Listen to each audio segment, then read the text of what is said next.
What's up, Archivers? Media Bias here from the Halo Archive. This is the second video in the multiplayer map lore series. If you guys haven't seen it, you can check out the first one, Abandoned. We released that about a week or two ago. Today we're going to talk about Wreckage, the Halo 4 map from the DLC. I believe it was the Crimson map pack. It's just myself and Nocti Vegas. Hey, what's up, guys?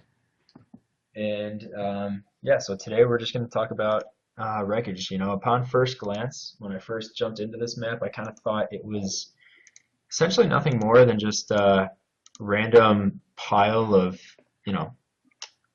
broken down ships in the middle of this rocky planet. It kind of reminded me of burial mounds a little bit from Halo 2.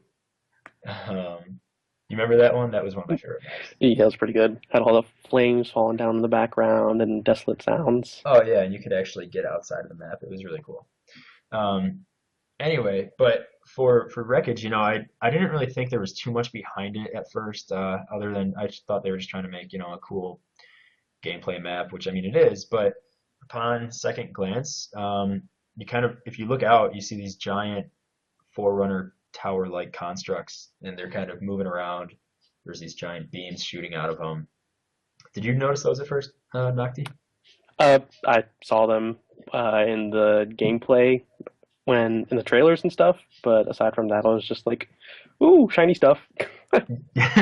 No, I know. I didn't even necessarily know what they were until I kind of read the official detail, which, if you haven't read it, it's basically a line. You're on a line installation.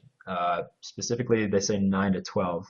And line installations were basically a forerunner defense against the flood. They would shoot down any ship that basically crossed that airspace, whether it was regular space or in slipspace.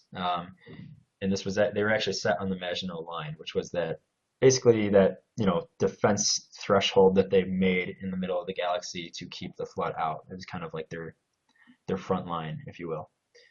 But I mean, I definitely it's kind of cool because I just you just read the Forerunner books and then you kind of hear the line installations or the Maginot Line referenced, and now you get to play on it.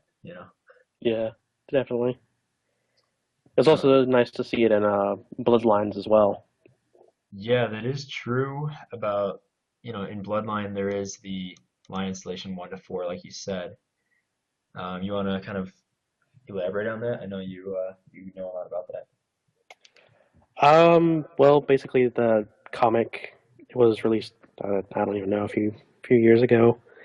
Um, this Spartan team got shot down by what you see on the map.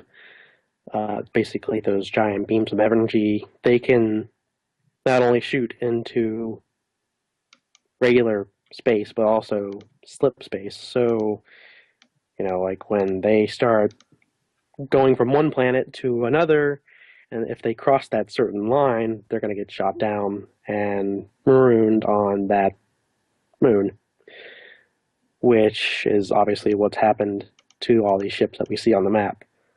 Okay, so I mean that would mean that there's most likely a monitor on here as well. In Bloodlines, on that installation, there's that one monitor, 686 Ibulent Prism. I don't know if that's how you say his first name or not, but um, it kind of makes it interesting just because it's like, we're definitely in we're still on an installation of some sort that the Forerunners have, left behind um, with one of their monitors, their AIs looking after. And it's cool to see that, like you said, these line installations are still going. There's still enough activity, obviously, for them to keep firing. Um, it's just kind of cool to go ahead and explore some of the other technology that the Forerunners, created. Yeah, definitely. It makes me want to see more of this map because of the stuff that's going on in Bloodlines. Uh, Even though it's not the same place or the same characters, I want to see that the monitor of this installation, flying around like you see on Backwash in Halo 2, or have the those gatherer things, you know, Yeah, swarming around, yeah. picking up stuff. No, it's definitely something that, I would like to see more of in general is just different forerunner technology than just Halos. Yeah, I mean, I can't wait to go back to a Halo in the game, but it's like there's other ways they can do it, like they did with this one, and they could even go a little more in depth on each piece of technology they choose to visit. We exactly. don't really know where we are. We're in the middle of this planet. There's water everywhere. If you look up, there is an unknown, what looks to be, what would you say? It's either a planet or a moon. Since it's so close, I'm inclined to say a moon, but maybe we're on the moon. I have no idea. Yeah. I mean, it almost has kind of an eerie feeling, not just because obviously, oh, there's a bunch of wrecked ships here, but you look up at the sky and there's just like this, I don't know, ominous tone, especially with the moon, the way it looks, Yeah, and I mean it's kind of got like a yellowish brown tint to it. yeah, it's like something else is going on here, and this doesn't really feel right. It, obviously a lot of people have died here, but feels like there's something a little bit more going on. Yeah, no, I agree. I mean, if you and you kind of explore through, looks like it was, some of the ships were shot down recently. You see the sparks everywhere. There's kind of lights flickering. Some of the lights are still working. Obviously, some of that's for, just gameplay and detail and all that. But I mean, it looks almost like, it had crashed recently. Really, really detailed. I enjoy it. I don't know, it's kind of cool. And then you go on and you can see that there's a Covenant Lich that was also shot down. Yeah, it's pretty cool because they seem to have both old and new here on this map. There's, parts and pieces of ships that we don't really know what they are, or we might, but they're, too destroyed to really figure out what it is. You can kind of see these pieces here that are on the ground, and I can see it looks like there's a hexagon pattern on there as well. And I was doing that because upon second glance, and I don't know if a lot of people, if you guys have already seen this, but there's what was thought to be or is thought to be still an unknown rusted ship in the background that we can't get a full view of. Initially, when I saw that Nocti, I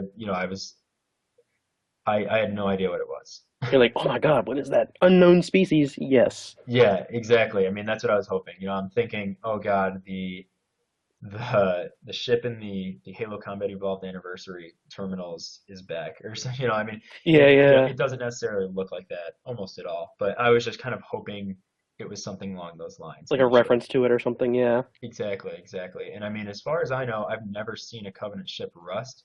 However, I mean, I don't know if we've been in a place that we would see a Covenant ship be down that long, to even Yeah. start to rust. Um, but so initially, I had thought, and I'd actually had conversations with some people on the forum about this, on the archive, that it was an unknown ship. And kind of looking into it a little more, I'm going to go ahead and say that it is actually a Corvette. Um, if you take, and I'll pull up a picture here, but if you take a look at from the top of a Corvette, you can see it's got two little prongs on the tail end. Underneath that is kind of almost like I don't know what you want to call it, like just an outline that it's sitting in. This ship that's in the back kind of looks like it's that exact same shape without, that outline surrounding it. I was just gonna say, basically, this would be the first time that we've, like you mentioned earlier, ever see Covenant ships rust, if that's what it is. But that also means it's been here for a very long time in comparison to how the Lich looks, or the fact that the human frigate is still sparking and stuff. Yeah, yeah. I mean, it's like embedded behind all this rock. I mean, it's like falling apart. You can see the frame of it, peeling off almost. But yeah, I mean, I mean, if it is unknown, we have no idea what that species is. I've never seen, without that outline of the cruiser around it, it's nothing that we've seen. But it's very possible that when it was shot down, it, just started ripping apart, obviously. But yeah, guys, I hope you guys enjoyed it. Nocti, you have anything else to say, man? Just thanks for having me, dude. Yeah, no problem. For any archive members on our forum watching, please PM me. Let me know if you want to get in on some of these discussions. Not only just the map lore discussions, as we plan on doing podcasts all the time. Once again, it's Media Bias from the Halo Archive signing off. Until next time, archivers, have a good one. See you, Aaron. Hey guys, thanks for watching. If you liked this video, please consider giving it a thumbs up, subscribing, and sharing it around. You are the reason I get to keep doing this, so thank you, profusely thank you. If you want to dive deeper into Halo's lore, head over to the Halo Archive. It's a lore-based community that welcomes everyone from experts to rookies. No matter what your working knowledge, you'll be sure to find a friend and a good time.